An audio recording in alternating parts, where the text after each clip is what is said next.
প্রশংসা কেবল মাত্র আল্লাহর হয়। আলহামদুলিল্লাহ, সকল প্রশংসা কেবল মাত্র আল্লাহর হয়। সব ধরনের প্রশংসা যোগ্য আমার আল্লাহ ছাড়া আর কেহ নাই।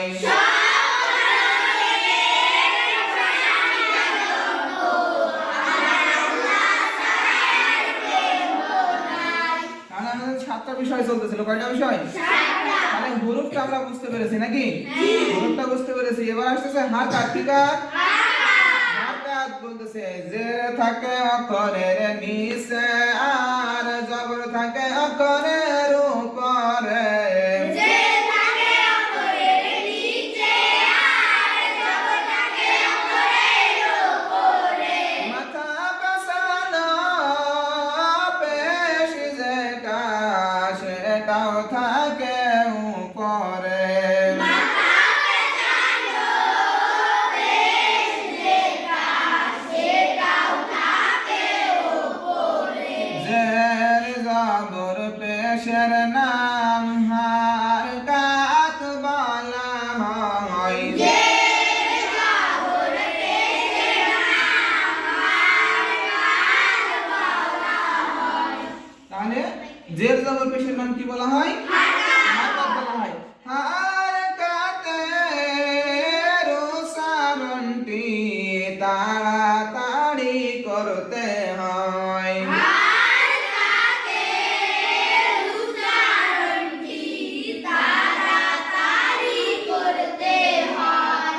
যেমন হামজা জবর আ, হামজা জবর আ, হামজা জবর আ, হামজা জবর আ, হামজা জের ই, হামজা জের ই, হামজা পেশ উ, হামজা পেশ উ, আ ই উ, আ ই উ, আ ই উ, আ ই উ, আ ই উ। আ ই উ। যদি আমরা বলি আ ই উ তাহলে ভুল হবে। কি হবে? ভুল হবে। কেন? হারকাতের উচ্চারণ কি করতে হয়? তাড়াতাড়ি করতে হয়। হারকাতের উচ্চারণ তাড়াতাড়ি করতে হয়। তাই বলা হয়েছে হারকাতের উচ্চারণ দেরি করা যাবে না। হারকাতের উচ্চারণ কি করা যাবে না? দেরি করা যাবে না। তাহলে জের কোথায় থাকে? অক্ষরের নিচে, জবর কোথায় থাকে? অক্ষরের উপরে, আর পেশ কোথায় থাকে? অক্ষরের উপরে। তাই বলা হয়েছে জের জবর পেশের নাম কি বলা হয়? হারকাতের উচ্চারণ কেমন করে করতে হয়? তাহলে হুরুফ হারকাত এক নম্বরে কি? দুই নম্বরে? তিন নম্বরে কি? তাহলে এবার আমরা জানবো যে তানবিন বিষয়টা আমরা পরিষ্কার হবো, ক্লিয়ার হবো, জানবো। দুই জবর দুই জের দুই পেশের নাম তানবিন বলা হয়। দুই জবর দুই জের দুই পেশের নাম তানবিন বলা হয়। দুইটির মধ্যে একটি হারকাত আর একটি হয় নুন সাকিন। দুইটির মধ্যে একটি হারকাত আর একটি হয় নুন সাকিন। তাহলে দুইটির মধ্যে একটি হারকাত আর একটি হয় নুন সাকিন। সাকিন। তারপর আছে তানবিনের ভিতরে নুন সাকিন লুকিয়ে থাকে। তানবিনের ভিতরে কি লুকিয়ে থাকে? নুন সাকিন লুকিয়ে থাকে। আর নুন সাকিন কাহাকে বলে?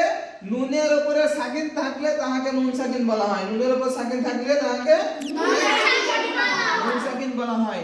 যখনই এই দুইটির মধ্যে একটি হারকাত আর একটি নুন সাকিন কেন বলা হয়েছে? এই কারণে বলা হয়েছে যখনই এক জবর এক জের এক পেশ হবে তখন হবে হারকাত। তখন কি হবে? যখন এক জবর এক জের এক পেশ থাকবে তখন হবে কি? হারকাত। আর যখনই দুই জবর দুই জের দুই পেশ থাকবে তখনই হবে তানবিন। তখন কি হবে? তানবিন। তাই বলা হয়েছে দুইটির মধ্যে একটি হারকাত আর একটি হয় নুন সাকিন। বুঝতে কারো সমস্যা?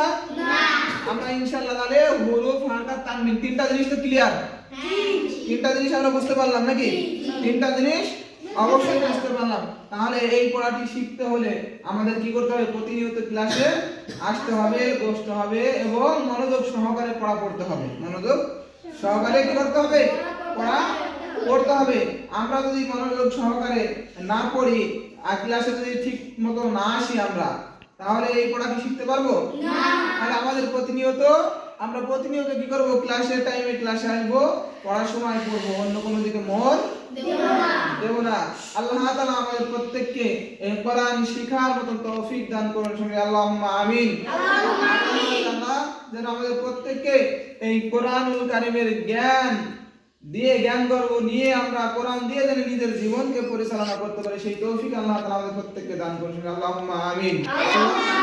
আল্লাহ তাআলার কাছে আরেকটু দোয়া করব আমরা, যাতে করে আল্লাহ তাআলা এই কোরআনের আইন তাম বিশ্বের মধ্যে আল্লাহ তাআলা প্রতিষ্ঠিত করে দেন, সঙ্গে আল্লাহুম্মা আমিন।